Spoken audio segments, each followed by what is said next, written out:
Thank you. This is our busiest day, so I literally am running to the restroom and then running back on another call. So I am.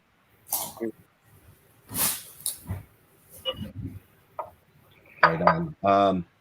So I can't see the beers. You might have to put the screen down a little bit or throw them up there. Yep, that's cool. Awesome. And yeah, however you want to do that. Awesome. Are you making a black and tan, or what's the story? We will make a black and tan later, so we can start with 50% of our beers, and then if you want to make the cocktail, we can make the cocktail. I will definitely do it for you, and you can watch me make the cocktail, and we can demonstrate it. Sure. It's just kind of a side piece of the tasting. We talk about it. Okay, cool. So kind of the setup that we have here is we'll do we'll intro, we'll give it to you to kind of kick off beer number one. I'll talk for a bit, then I'll pass it back to you to do beer number two, and then we'll kind of close it after that. So great. After number two, you're good to go. Awesome. Did you want me to demo the whiskey at all, or did you just want to leave that as another piece? Yeah, if you want to talk about it between either one or two. How much time do you have? Let me ask it that way. I will need to be off the call at well, it would be 4:55. I would need to bounce off and get on to another call. It's starting right now, so just go and roll with it. Sorry, guys.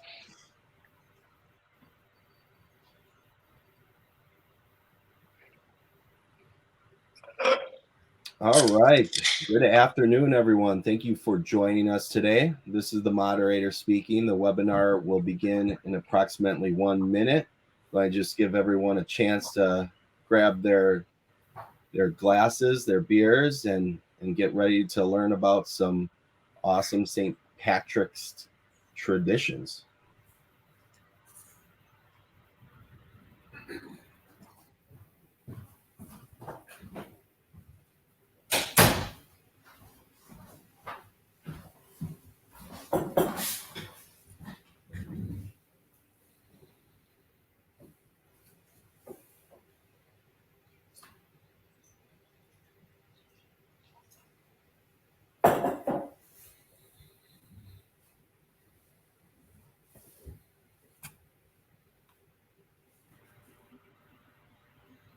All right. So good afternoon, everyone. Thanks again for joining. This webinar is presented and recorded on behalf of Heartland Business Systems. You'll have access to view the on-demand presentation at a later date. All attendees have been placed on mute. Please use the Q&A section of the platform to pose any questions. We'll do our best to answer these questions during or at the end of the presentation. With that said, I want to first hand off to Jason Nuss, Vice President of Cloud Services at Heartland Business Systems. Awesome. Thanks, Jane. So I'll kind of kick things off. Thanks for the introduction. Jason Nuss from Heartland Business Systems. I've been here about 6 years, but in the industry for 25. And we'll be doing a lot of the technical presentation today. But as many people tell me, I'm usually better listened to with a beer. So we're going to have the Beer Temple guys kick us off to kind of start things off right and make me sound that much more intelligent as we go along the way here. Nice. And Jason, if you want to stop sharing your screen, that will bring Stephen into focus here for the. There we go. How's everybody doing today? My name is Stephen Freshnock. I am the general manager of the Beer Temple in Chicago, Illinois. If you're not familiar with us, let's put it this way. We started our life as a beer-focused liquor store that really focused on beer holistically, all beer, not just craft beer, imported beer, in general, a love of beer. Knowing our product and knowing our producers, and when I say knowing our producers, knowing where our beer came from, who made it, where it's coming from, how fresh it was, what its cycle of delivery was, so we could sell the best product to our customers. Very educated staff, knowing what our customers wanted, often got us the best place to buy beer in Chicago, soon Illinois, and a few occasions the country, which is a huge honor.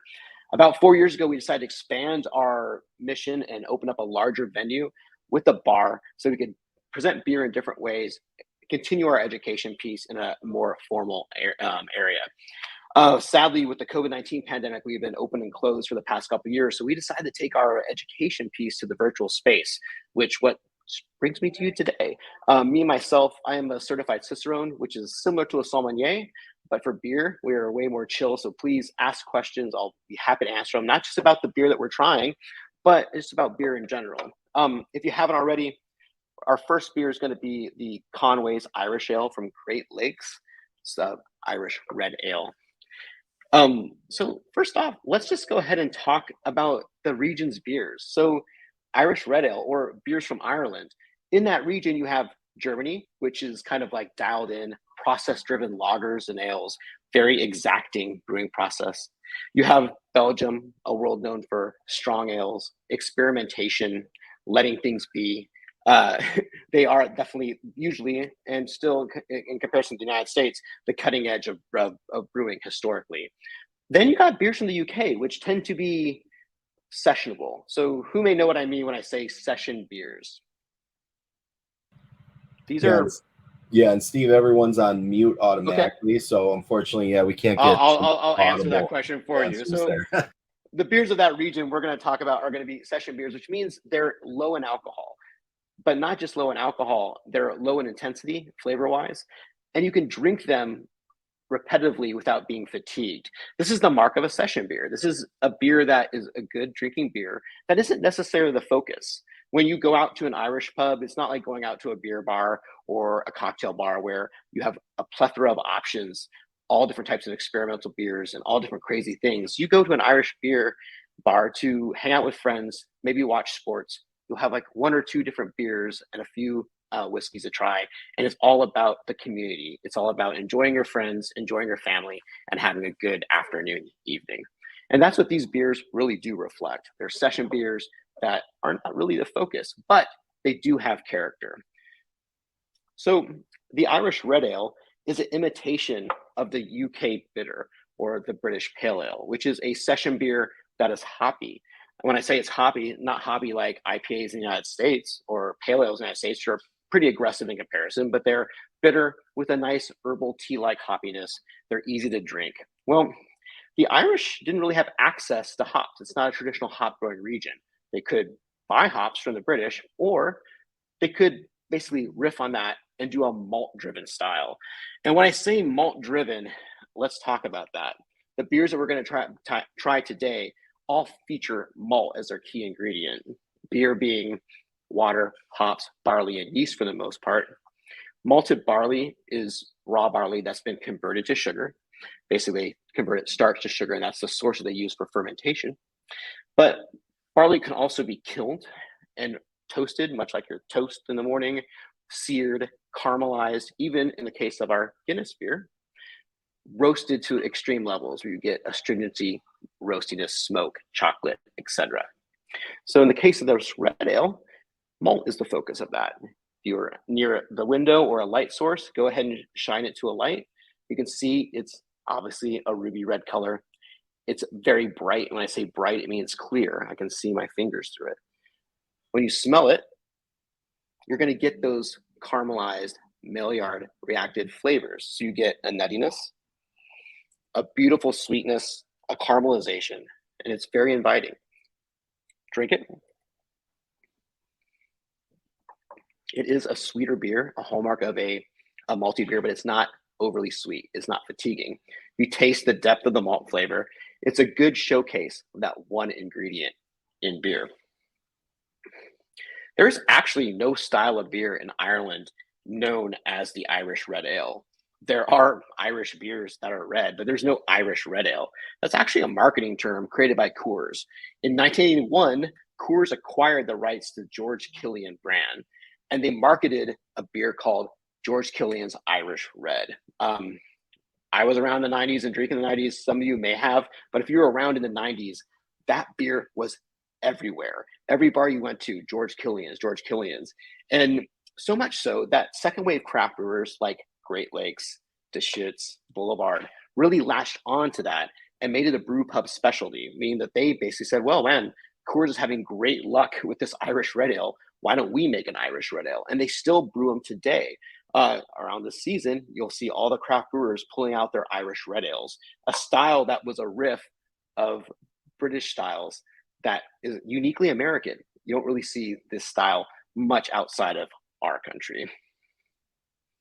Smithwick's is another popular Irish brand that is a red ale owned by Diageo, the same brewery that does Guinness. Cool. So I think we'll do one more beer and then we'll hand it over to the presentation, and then we will talk about a beer cocktail and then do a little bit of Irish whiskey as well. So the next beer that we're going to try is going to be Guinness Draught, or Guinness Nitro is what a lot of us know it as. This is a special beer because it's served on nitrogen gas in your can, and we'll talk about that in a little bit. But I'm going to show you how it cascades on our camera here. You're going to see the gas release, and you're going to get a nice, thick, creamy head, almost like it was poured out of a nitro faucet at a bar, but you can have it at home in the can. So their first beer was served on CO2. Carbon dioxide is a natural byproduct of fermentation, but CO2 does other things too. One, it fills you up, but also it acts like salt does in food. I like to call it the salt of beer, but it makes things taste more vibrant. CO2 makes flavors pop, they taste more angular. The best way to experience this is to try like a very carbonated Belgian beer, or maybe like a champagne. You feel the full-on CO2 experience. The opposite of that would be something like this, an absence of CO2, where you don't get that intensity from the CO2. Things taste creamy. They taste more round and more palatable. It just makes things taste less actualized and more cohesive, which is why people enjoy this. It's easy to drink, it's not intense, and it doesn't fill you up like a CO2 beer does. I can drink a lot of beer, but most people can drink a lot of Guinness beers without feeling that too full feeling. Guinness is the most popular ale in the world. And when I say that, it's the most popular ale as being a warm fermented beer. Most of the beer that's produced for the world is lager, which is a cold fermented beer that basically allows other aspects of the ingredients to shine. Ales are quick fermented, warm beers that sometimes have positive flavors. If you ever had like a Hefeweizen or a Belgian Chapelle, you know what the yeast-like flavors are. Those are all fermentation-based flavors. So Guinness, being the most popular ale, is the biggest fish in the small pond that is the ale world. Started in 1759 by Arthur Guinness when he signed a 9,000-year lease for the St. James Gate Brewery in Dublin for £45 a year. Originally brewing ale, when I say they were brewing ale, they were just brewing nebulous ale. At that time, they really hadn't had technology that allowed them to adjust the kilning levels of malt. They just know that if they got it wet, it started to grow, they would kiln it and it would stop and they would make beer alcohol out of it. Well, advancements came that allowed them to do indirect kilning, which allowed them to not make smoky beer and to have different levels of kilning, which allowed us to have the caramelized red ale or the more roasty stout. At that time, porter was all the rage in London, which at that time was a version of stout. And by 1799, all of Guinness brewed was just porter.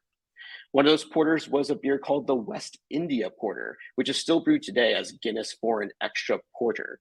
This is a richer, more robust version of Guinness that's brewed for the South Asian, African, and Caribbean markets. If you're ever shopping at a craft beer shop and you see something called a foreign stout or a tropical stout, that's a riff on that style. For some reason, those warm climates, people really love those nice, robust stouts. So much so that it makes 45% of Guinness's sales to this day is that robust version of their porter. Guinness would be successfully passed on through the family 5 times. Arthur Guinness would go on to brew Guinness Extra Stout, or Guinness Original, which is also still brewed today. In 1929, the first official advertising campaign began with artist John Gilroy, who was employed to create art for such slogans as "My Goodness, My Guinness" and "Guinness for Strength." You still see those today, almost 100 years later. The toucan and the strongman are iconic images, and you see them in pub advertisements almost 100 years later, which I think is pretty great.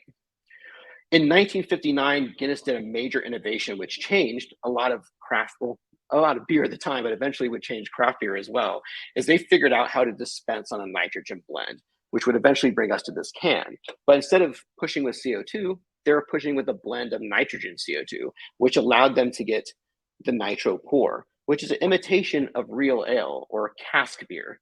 If you're ever lucky enough to have cask beer, it's naturally fermented ale that's produced in a cask, still fermenting when they fill it in the cask. They seal this little vessel off. While it's fermenting, CO2 is produced, but it can't escape, so it gets pushed back into suspension, and you get a very lightly carbonated, near flat experience. It's very similar to this. This way more consistent though, as cask ale can go in and out of shape pretty quickly. In 1988, they created the widget can, which allowed them to get the nitro pour out of the can. And this technology was used by a lot of Diageo brands, Guinness brands, but also was taken on by a lot of craft breweries, namely Left Hand. If you remember about 5 years ago with their Left Hand milk stout, they really took over with that beer, oftentimes even taking over Guinness lines with their nitro version of a not so sessionable sweet stout, but that nitrogen pour made the difference. It made it way more palatable. In 1996, Guinness merged with Grand Metropolitan to form the Diageo Company, which is a huge global beverage network. It's a Latin word for day mixed with the Greek word for world. And in their mind, they think it's because every day millions worldwide enjoy their products, which is probably true for Guinness in that case. Millions of people are drinking this beer every day. 1 out of every 4 beers drank in Ireland is Guinness. Their number 1 market is the UK, followed up by Nigeria, Ireland, and then the United States. All Guinness cans that are draft to the United States come from the St. James Gates Dublin brewery. There is a brewery in Baltimore, and they mostly brew Guinness Blonde. They don't brew this beer itself.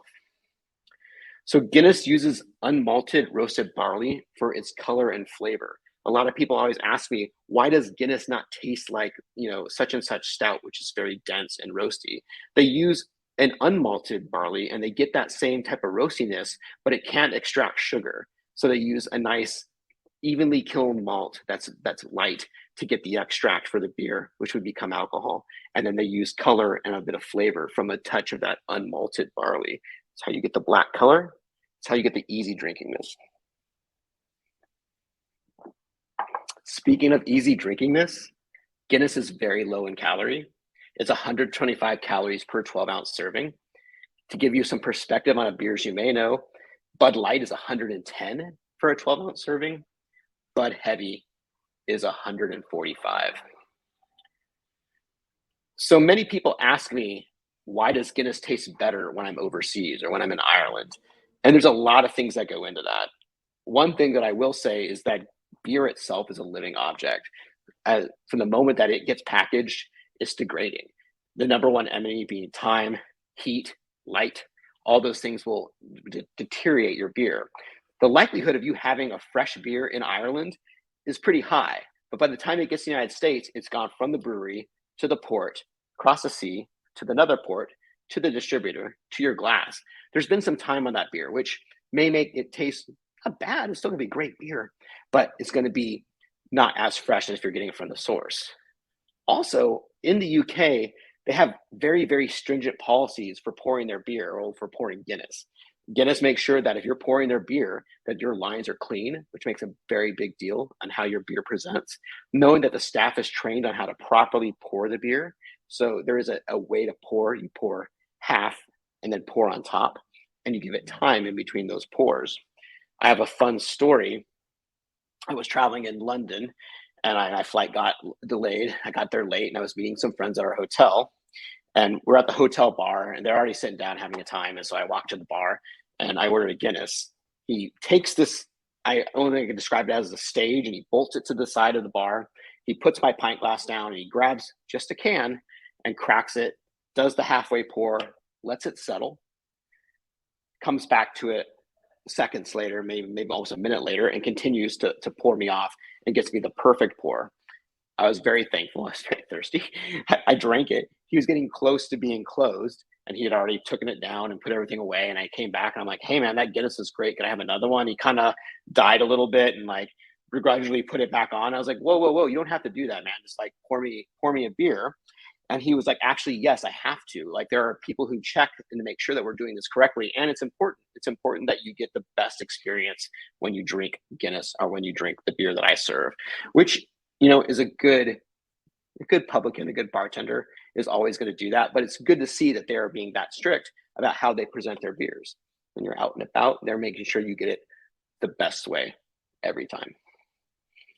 So just a quick sensory on this. When you smell this, you're going to get that nice lactic tinge. It smells a bit sour, very astringent smelling with a bit of creaminess behind. In the mouth, it's dry. It's a very dry beer, which means it has no sugar, no residual sweetness. It's very easy to drink. Lack of carbonation makes it very creamy and smooth. It finishes clean. And when I say it finishes clean, some stouts will finish towards a roast. Some stouts will finish towards a bit of sweetness. Not this one. It's very drinkable, very easy. In the stout category, it's one of the cleaner, drier stouts, which is another reason why it makes it very easy to drink. Great. I'm going to go ahead and hand it over to the next presenter. When I come back, we'll go ahead and do a quick beer cocktail with this, and we'll talk a little bit about Irish whiskey. Awesome. Thank you, Stephen. Definitely interesting. I always notice when you get it poured like on nitro too, they usually make a shamrock in the top. So I don't know if that's part of the... Yeah, it's kind of like latte art. You know, the Guinness guys out here have started this new technology where they are allowing you to like text them a picture, and they're somehow burning it on the top of your beer. They have some interesting way to like flash it. I'm not quite certain how they do it, but a lot of people were you know, obviously putting it on Instagram or on social media, you know, pictures of them and their friends or, you know, what have you, picture of their children, which is weird, but on their Guinness head, which is very cool. All right, awesome. Sounds good. So we'll kick it off here. Just for those of you that aren't familiar with Heartland, it's going to give a little bit of an overview of who Heartland is. We were founded back in 1990, so over 30 years of innovation that we've brought to the table. I've been with Heartland for 6 years. Heartland was a customer of mine. I was on the manufacturing side for probably 10 years before that. And when I joined, there wasn't quite as much blue on this map. I think there was only 3 states 6 years ago. So we've gone through quite a bit of expansion over the last several years. And in just the last year alone, we've added Missouri, Arkansas, and Arizona to this map. And really, that's some of the things that kind of set us apart from the competition out there is really support at scale. So you know, we have about 75 solution consultants, 65 people behind the scenes, making sure your experience is great, and then technical members on the team, engineers, developers, et cetera, around 275 engineers across the country. And those 275 engineers really bring a depth to our organization. A lot of times I'll say if it runs on, you know, Cat 5 cable or blue cable, we basically do it or have a partner that will do that. So most of what we're going to cover today is really in that upper left-hand corner around our managed services team, but we have expertise across the board from application development, ERP, the Microsoft suite, AV, cabling, physical security. If you name it, we pretty much have someone that has some expertise there and depth behind them to be able to support that. In addition, we've run a number of awards throughout the years. We're a big partner with a lot of key distributors and manufacturers. So Cisco awards, Microsoft awards, et cetera. I won't spend too much time on that. But it does give us a pulse on the industry. So we do have some expertise in various industries. Oddly enough, our makeup of our sales within the company are about 1/3 to the small and medium business, about 1/3 to the government and education space, and about 1/3 into the enterprise space. So pretty well rounded. Some of our different regions focus on different markets. And we'll talk a little bit. Most of what we'll be talking about today is going to be geared for the small and medium enterprise. You know, the customer from 50 users to 1,000 users typically fits in this co-managed IT environment that we're going to talk through. The other piece of it is we do have a pulse on the vendor landscape. So last I checked, it was around 250 different vendors that we work with. We do have some key vendors. Many of those we sit on advisory boards or have deep certifications. You know, Microsoft being one of them. I think we have 16 gold certifications of the 20 that are available. So, you know, some depth and expertise within that as well. And so as we move in to talk a little bit about where co-managed fits within your world and some of the things that we do differently, you know, I think it's important that we talk about the managed philosophy that we brought to the table here. So when I came on board 6 years ago, there were a couple of key criteria that I wanted to focus on. Number one is, you know, when we developed our managed services team, originally it was really to support our field engineers. We have our primary engineers that are out there doing projects and service work on a daily basis, but they can't be in front of you every day of the week, nor do you want to see or pay us to have them there. So we really developed our managed services team to kind of have the backs of those engineers in the field. And we wanted to make sure we were delivering a consistent experience. As time evolved, we started to see that this co-managed environment, we could really have the same thing for our customers as we do for our Heartland staff. So the thought process here being, you may have your IT staff being primary focus to your end user customers, but when you need help, you need escalation, you need a hand to be able to either handle technical issues that maybe you don't know, or maybe you have some turnover and you need additional headcount to be able to help balance the workload, or you're looking for after-hour support. We really wanted to have that be a consistent end user experience, and we wanted to make it flexible for you. So some of our customers were great on handling the lower level easy stuff, and they needed help on the higher end. Others wanted to offload some of the easy stuff, the help desk type work, and really focus on more strategic vision for their company. But a lot of the customers we have are kind of what I'll call bookend customers. We help on the low end help desk, the 25 4x7 end user support type areas. And then we also focus high end on the projects, the design work, the kind of virtual CIO work as well. And then we have our customers kind of filling in that middle gap. But really what we wanted to do is design a solution and design offerings that would allow us to supplement your staff as best as possible. And as we went through that, we really realized we needed to have the right tools so that that end user experience could be the same with the way they received tickets or the way people remoted into the devices, the experience that was there, the customer satisfaction that was there, being able to share documentation and those kinds of things. The tools became very, very important to that. And we'll talk a little bit about the tools here in the second session when we kind of come back after the next break. But we'll talk about how that really makes that end user experience consistent, and how it helps us get from problem to resolution in a much faster to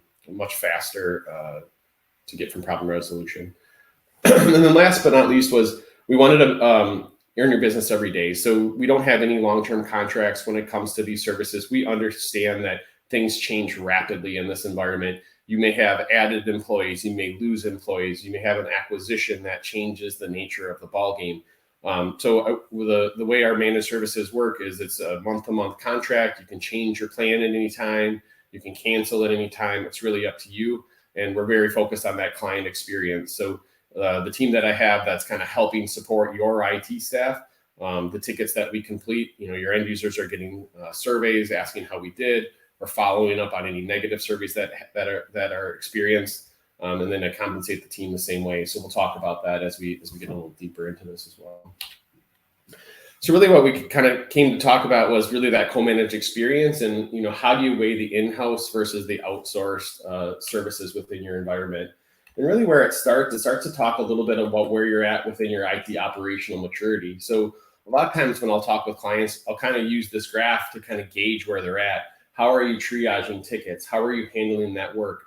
About a year ago, I had a conversation with an IT director for a school district, and she was firefighting with Post-it notes. Every problem that came in got written on a Post-it note. She carried Post-it notes in her pocket to be able to triage the work. Well, that doesn't become very scalable as you start to add staff, or as you start to contract things out, or you're trying to deliver better experience. So what we see as people roll up and to the right, they start to add process to it, and they start to add tools to it. And it's important that both the process and the tools work hand in hand with each other. A lot of times we'll see our clients deploy point solutions. Monitoring is probably the biggest one where I'll see is, hey, we found this great product that'll monitor some of the things that we have within our environment, servers, networking, et cetera, but they don't actually integrate those tools into their processes. So they may come into an email, now those emails become noise, they send those to folders, and the folders get missed and the alerts get missed. So it just doesn't jive with all of the operational process that they have. A lot of things, other things that we'll talk about is, how are you managing your assets? How are you remoting into assets? How are you making sure those assets are kept up to date and documenting any of the changes, whereby if you left the business today, that anybody else could kind of pick up where you left off and carry that forward and not impact the performance for that business. But when we sit down and talk about what version of co-managed might make the most sense for you, really what the goal is we're here to take wherever you're at within the levels that are here and drive you up and to the right, so you can start to really make IT a valued strategic partner for the business. So as we talk about advantages and disadvantages of building out internal staff versus outsourcing, there's definitely some advantages of having an internal staff. There's usually vertical expertise. They understand your business. They understand the culture, the relationships, the people that are in there. They build those relationships, and there's a sense of ownership that comes with that. And they're really invested in the success. Some of the downsides that we see with internal staff is they may be more IT generalists, because typically they have to wear multiple hats until you really get up to a larger scale, 1,000 users plus. We find it hard for staff justification really to be specialized. I'm going to be a network person or a security person or a systems person. And a lot of times, they're familiar with the technology that's inside of their walls, so to speak, but they aren't necessarily always on the cutting edge of what comes from the manufacturers and the new technologies that are evolving in the world. And then the last piece of it is there's a lot of expertise in a small amount of people. And a lot of times, if there's turnover within that organization, it can be tough to deal with that. And last but not least is sometimes the processes, especially on the smaller end of the spectrum, they aren't always very well defined or refined, I guess maybe is a better word, to be able to streamline that workflow process. Conversely, if you're looking to outsource IT, there are some advantages and disadvantages there as well. One of the things that Heartland can bring to the table is scale and availability. So, you're working on a project and you need to bring, a bunch of staff in to be able to get that project completed in a timely fashion.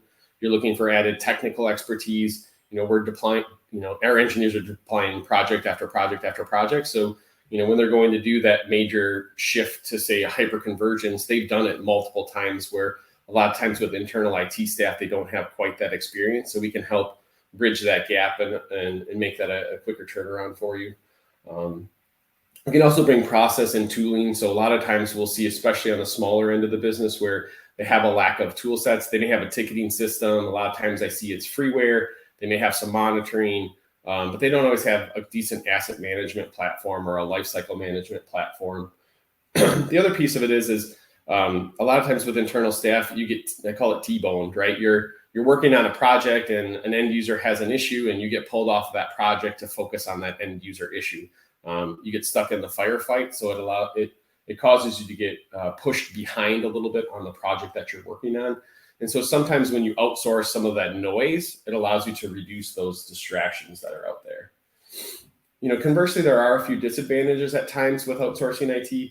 Sometimes availability can be an issue. If you need someone immediately, we may have, your standard engineer scheduled out. So sometimes that can play into it. There can sometimes be a perceived loss of control where, your IT provider is looking to take over and kind of own that relationship and own that technology. Sometimes we're less familiar with your business as well. So that's where having the on-site IT staff really helps kind of make that blend. And at times it can be a little bit more expensive. So sometimes pricing is to the advantage of outsourcing, especially if you're looking, say you're in between the need for a full-time person, maybe you need a half-time person. Sometimes outsourcing can actually be a price advantage versus disadvantage as well. And really what it comes down to is the way we see it as the hybrid IT model really provides the best of both worlds, right? So we can take the cultural knowledge and vertical expertise and relationships that your IT staff and blend that with the speed and experience and scale and process-driven team that we have here at Heartland to provide, the best overall experience for the client. All right, so let's transition it back over to Stephen to talk about, our second beer. How's it going, everybody? So real quick, we're going to go ahead and do a beer cocktail. We talked a little bit about the nitrogen Guinness.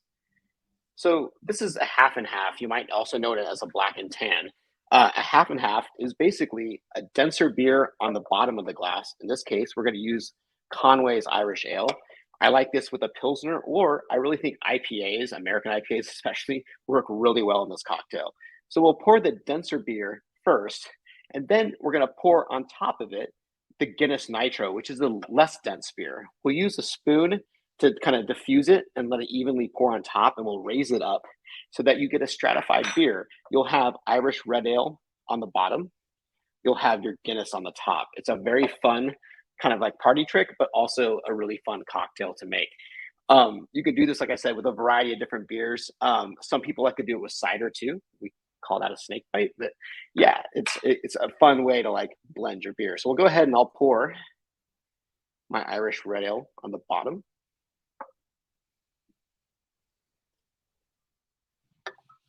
Then I'll take my spoon. You should have gone on your box. You can bend it. And just use that as a diffusion method. You don't have to use a spoon. You can actually pour it down the side of the glass if that is easier for you. I like to use the spoon. It's very fun. And we'll slowly pour this. And you should see it start to stratify. We'll see how good of a pour I did. The cool thing about this is even if you didn't do a good pour, because this is the denser beer, it'll separate with time. The Guinness will rise to the top, and the Irish red will sit on the bottom. So let's see how I did. So I got red ale on top, Guinness on the bottom. Pretty cool. Yeah, so this is a half and half. It's a great beer cocktail. What's fun about it is like at first you're getting the Guinness, and then eventually it'll mix and you'll get a little bit of a best of both worlds. A fun thing to do during St. Patrick's Day, or anytime you kind of want to like cut something and have a strong IPA, like a 7% IPA, cutting it with 4.2% Guinness kind of changes it. And also the blending of serving methods, the CO2 and nitro, is pretty cool too. So cheers.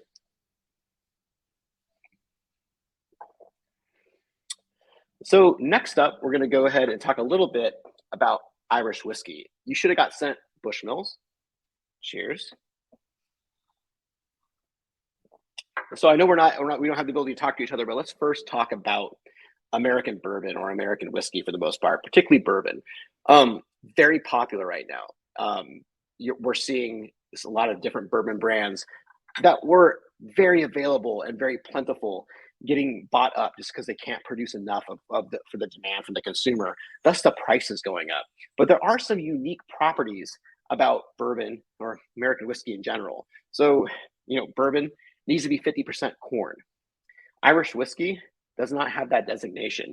In fact, it's typically a blend of malted and unmalted barley, but there's no body saying it has to be a certain part, where bourbon can have corn, rye, wheat, all different things making up the mash bill to distill it. The most important thing about bourbon is that it goes into a new oak barrel that has been charred, never used as a first use barrel. And it ages for, typically a minimum of 4 years, but even longer. Sometimes there's very large age statements on the age distillate, which helps it, one, smooth out its flavor, but also gives it certain attributes that the wood adds, mostly vanillin, sometimes coconut, but you get wood sugars interacting with the distillate to create interesting flavors. There is not a minimum age statement on Irish whiskey. Bushmill says 3 years. Great. It's very, very unpretentious on that end. So after the bourbon has been aged, those barrels get sold. Some of it makes its way to the craft beer industry. Here in Chicago, we have Goose Island.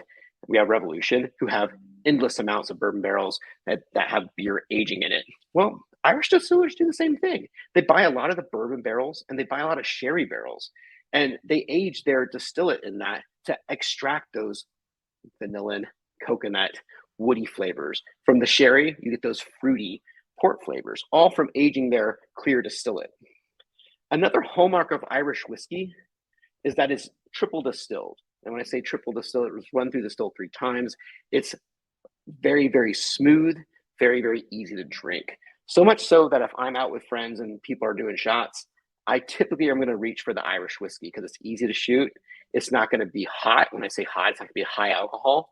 Some bourbons can be extremely, extremely alcoholic. Uncut cask strength bourbon is very high, where, this is not easy for some people, but is definitely a lower alcohol spirit. When you smell this, I want you to think about it in relation to some of our more intense whiskeys where they tend to lean into that very creamy, very, candy-like things, where this You get that floral.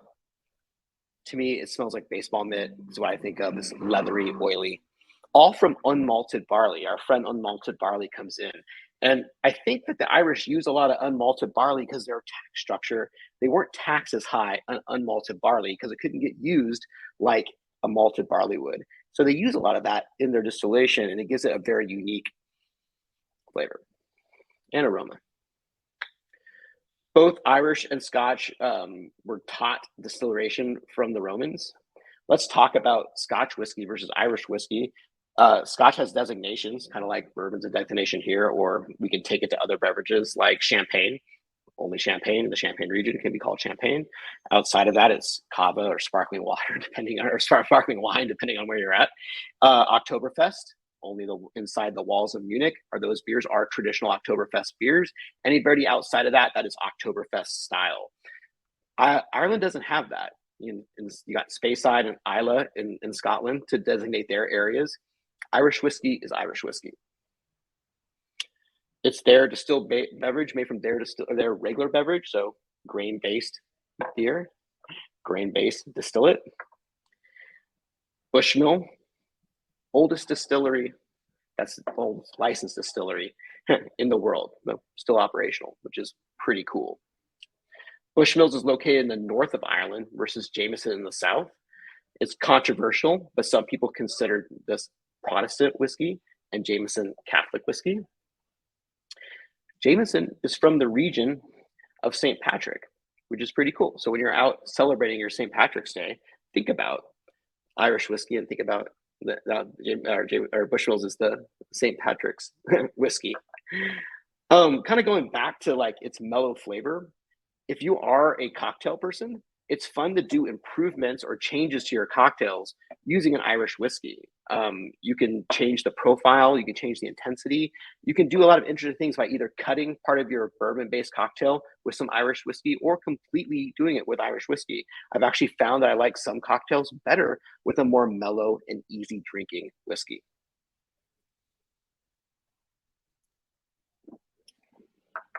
Awesome. So that is actually our presentation today. We talked about our Irish Red, we talked about our Guinness, we did a cocktail, and then we talked a bit about spirits. Can I answer some questions? Can you throw questions in the chat? Is that a possibility?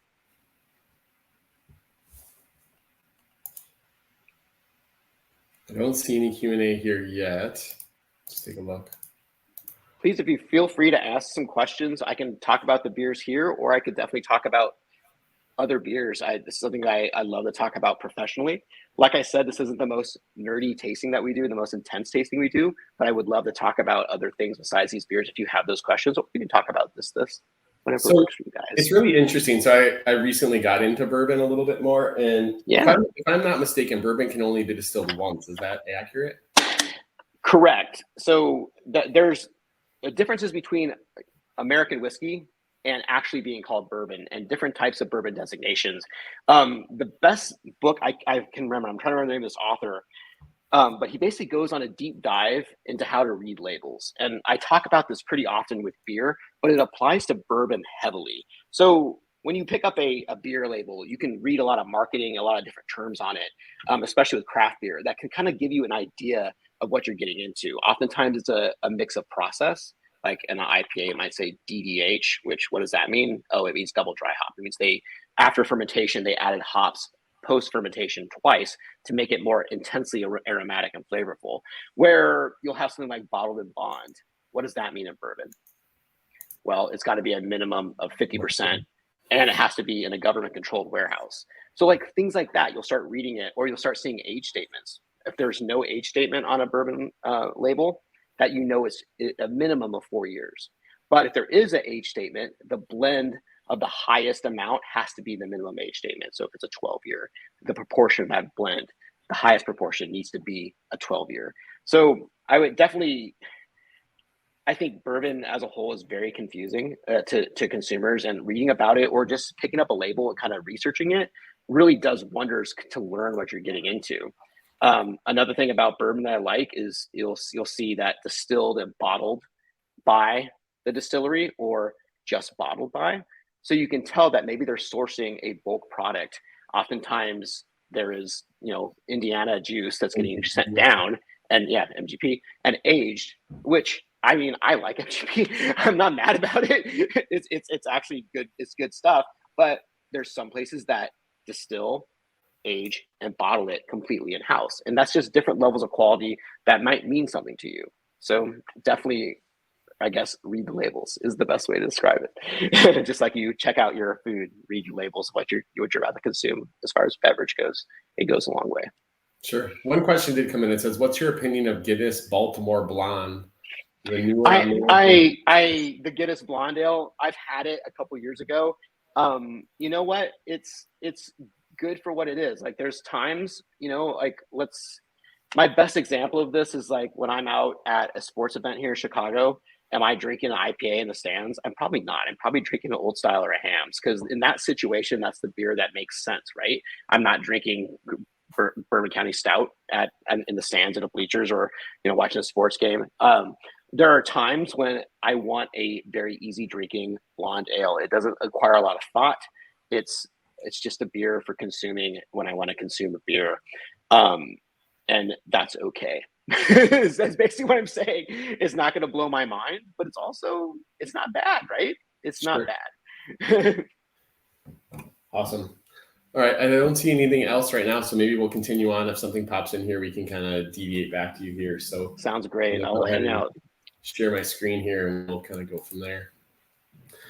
So kind of moving on to the co-managed presentation here, we'll talk a little bit about what are some of the tools for success. So the big thing that we did is we spent a lot of time looking at those tools and what makes up that tool portfolio, what we have, making sure that they integrate together. So within our team at Heartland, we have about 10 different tools that all talk to each other to make sure that we're able to get the information in the most efficient means possible and get from problem to resolution as quickly as possible. The key piece of that is our ticketing system, which is going to allow us to identify the user, what type of issue it is, communicate the users back and forth, assign priorities, report on it, basically be the gospel. It's kind of the hub of everything that happens. Then we'll layer in our monitoring and alerting. So that's going to be looking at specific types of devices, looking at specific criteria, whether it be a switch or a router or a firewall, monitoring things like fans and power supplies and links or server processes. So those things will be very good at the monitoring side of it. And then they integrate into our ticketing system so that we can escalate in the appropriate manner. Next is going to be really around asset management and documentation. So understanding who has which asset, when that asset's warranty comes due. Say you have an employee leave, what do we need to collect back? Or maybe you're trying to plan out what your life cycle looks like. How do we take that and understand when warranties come due? And then last and definitely not least is really reporting on how well you're performing, either how well you're performing for your end users or how well your employees are performing overall. So surveying your staff, understanding what's happening there, and then being able to take that. So I'm going to take you through a little bit of our workflow of how it works at Heartland and some of the processes that we implement within our clients. The entire process that I'm going to take you through today, we do offer that as a service to our clients. So even if you want to do all of the work yourself, we'll help set you up with all the tools and all the process and the training, and you can manage everything yourself. But if you want, we create very easy ways for you to be able to click a status and escalate that ticket over to Heartland, where then it pops into our views and we can take and run with it. Or if you're trying to focus on more of the strategic, a lot of times we'll integrate it the opposite way, where we're front-ending it. Our help desk is taking on your end user issues. You can focus on what's the important projects that you're working on and more of the strategic vision. And we'll only escalate things over to you if something needs to happen on site, or maybe it's something outside of our expertise. You have a line of business application or something like that, that makes more sense to escalate to your team. So there's multiple ways for those tickets to be created. So you can go to a portal, you can send it in via email. We'll integrate it with your email addresses so it can be very customized and branded within your world.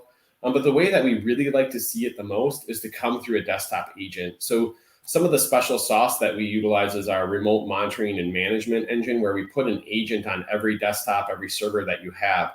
And that's going to give us a lot of information. It's going to tell us make, model, serial number, performance statistics, how RAM is performing, what applications are loaded, where are you at from a patching perspective. You name it, we basically know what's going on with that. And that allows us to make smart decisions. The other piece that it'll do is it'll allow us to be able to remote into the device. It allows us to be able to patch the device, run scripts against the device. So it serves multiple purposes in that regard. And if you click the link from the system tray icon, it'll actually create the ticket from there. It'll actually identify the asset and bring the asset right into the ticket. So when the ticket comes in, we can see the user, we can see statuses. The statuses can automatically notify people. So, hey, we've received your ticket. If we normally operate during these hours, if it's an emergency, do this or that, call this number. We can also identify it and categorize it. So maybe you're trying to do some reporting to understand what are the most urgent issues that happen, so that maybe you want to try to do some training or something to overcome some user adversity issues. But it just allows us to be able to pair the user, the device, and the problem all together to be able to run reports and correlate that data.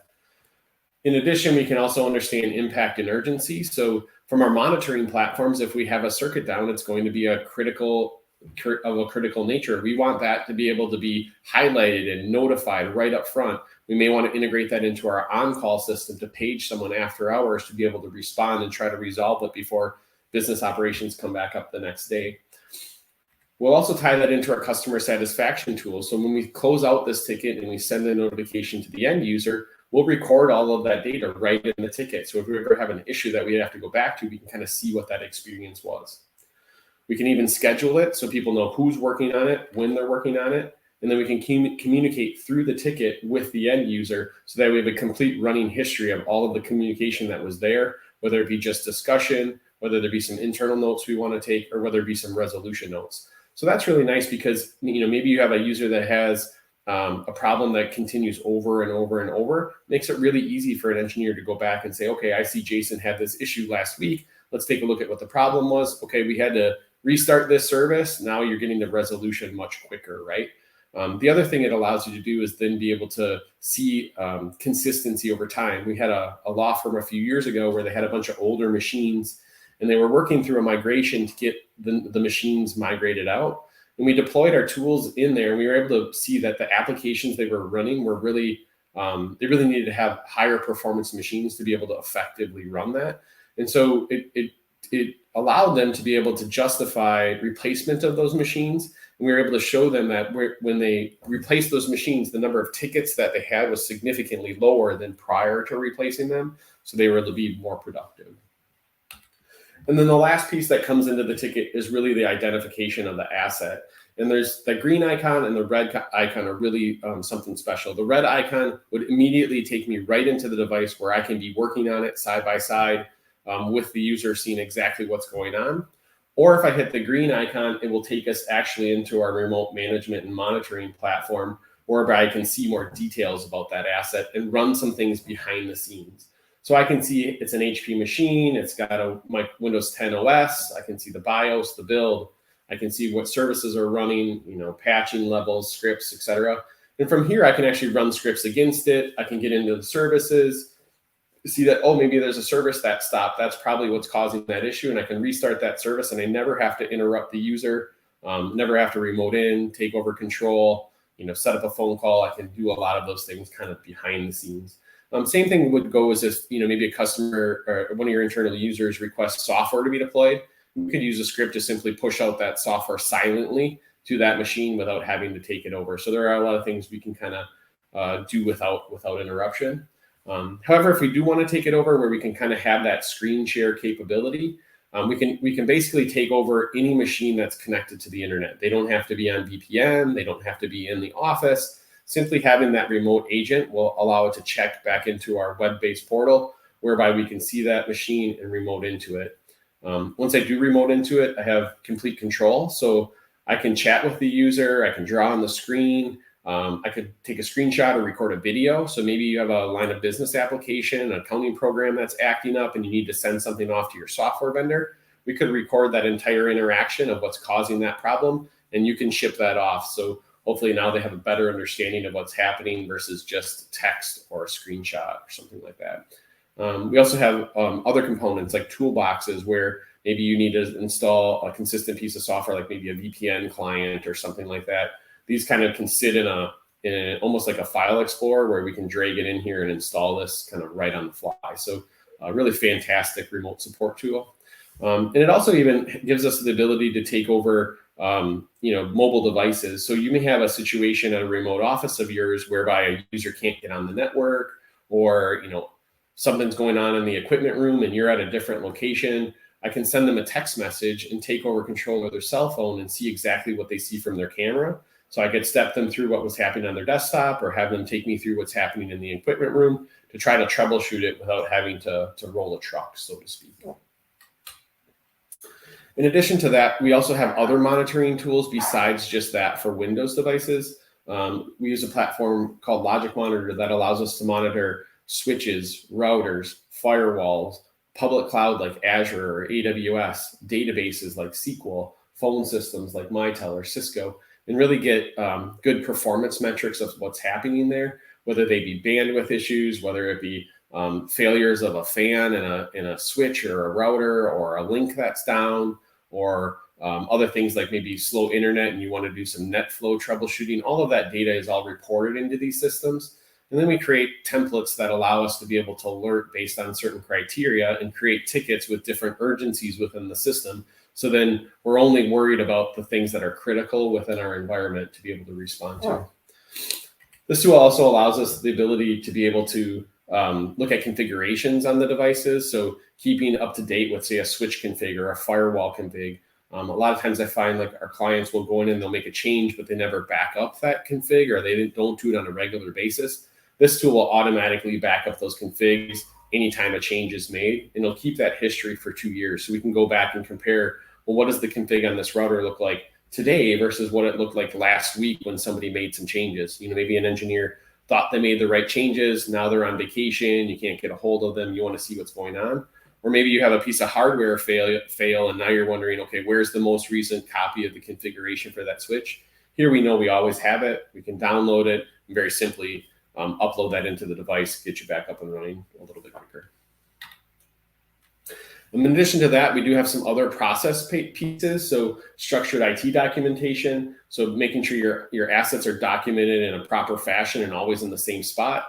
A lot of times we'll see documentation is kind of everywhere and nowhere all at the same time. Some of it may be in SharePoint or OneNote or stored on someone's computer or on a shared drive.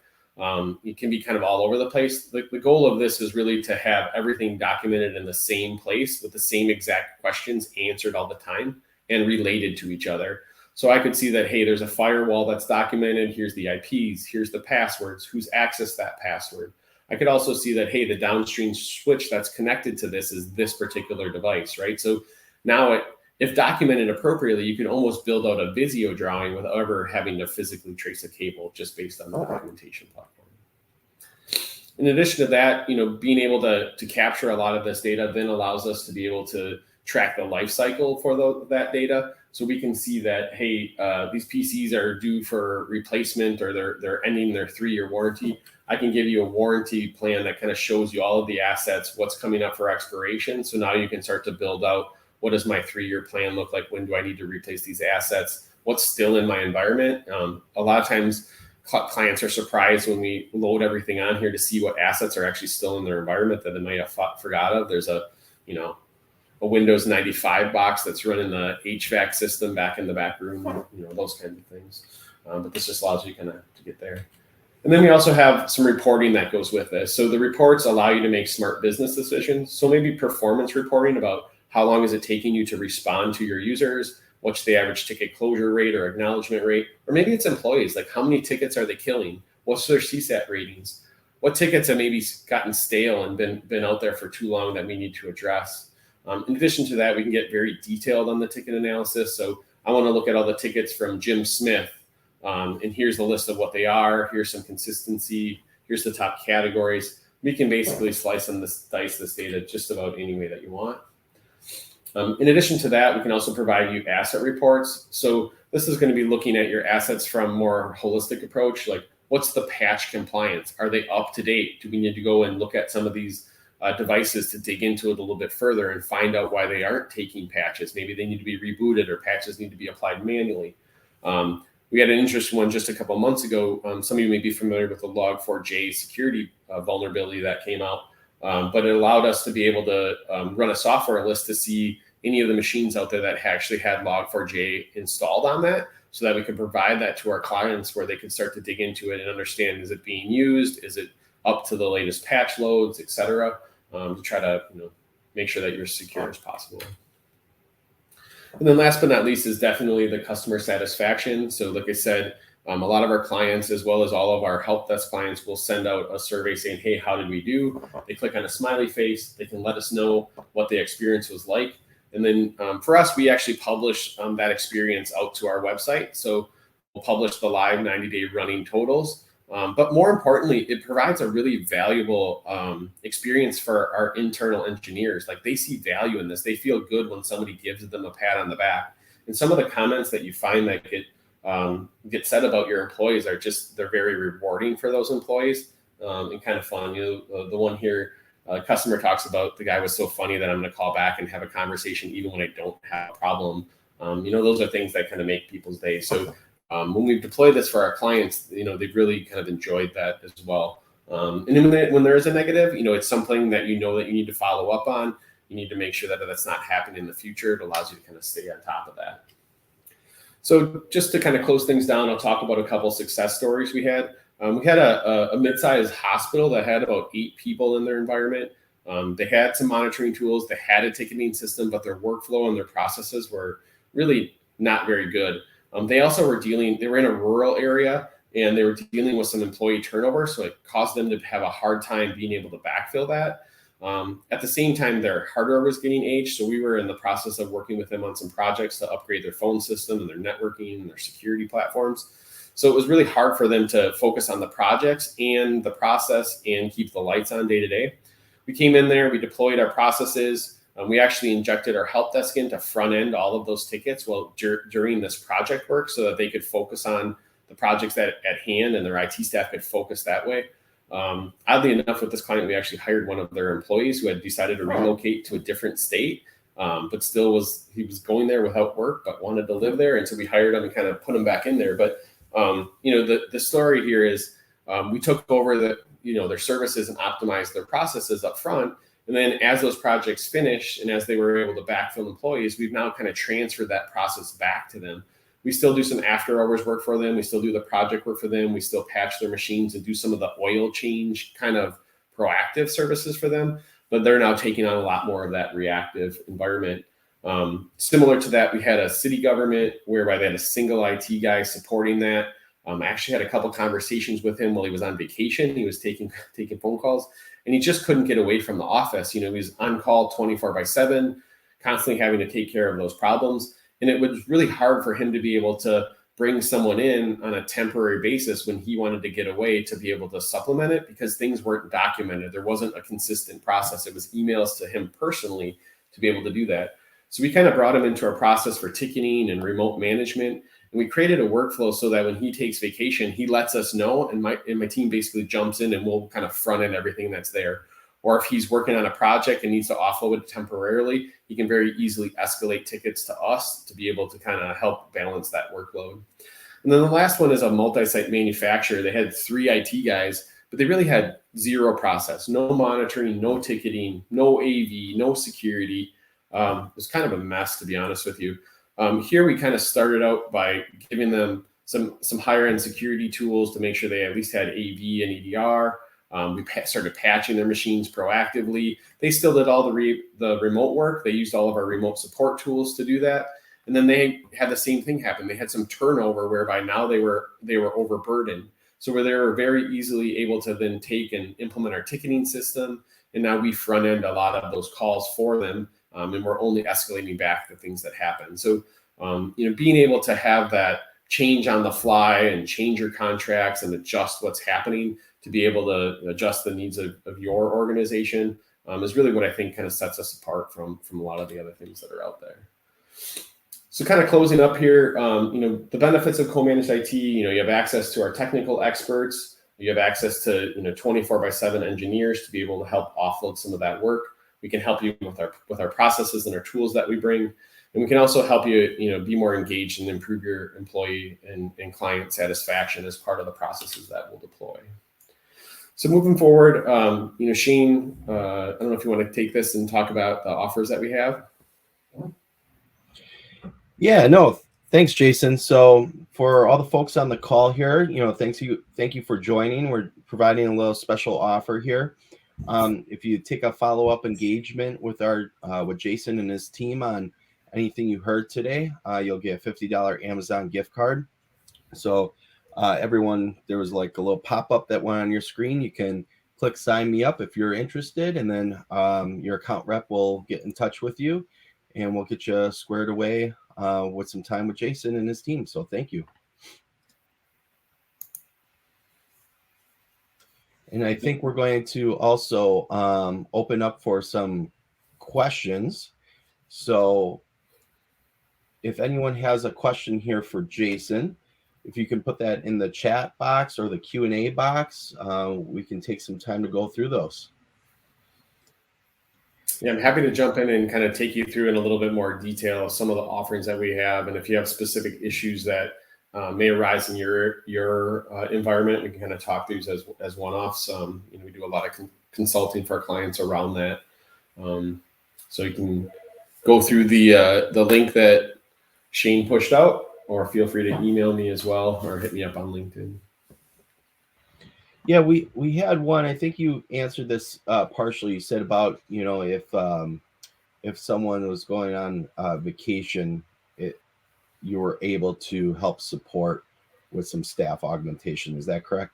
Yeah. So a lot of times it's just around the process. Typically when we deploy these types of implementations, it's either going to be customer front-ended or we're going to front-end and be the first line of defense. And so what we do in the ticketing system is we'll create statuses that allow us to be able to assign the tickets back and forth, whether it be to the client or back to us. In the case of the city that we talked about, like he just calls up us and say, hey, I'm going to be, out in 2 weeks, here's the dates. And then we just adjust our views so that we start looking at the tickets on their boards to be able to take those while he's out. And then he'll also use the status to escalate to us when he's maybe working on a project and wants us to help kind of offset some of that work so we can kind of take that on.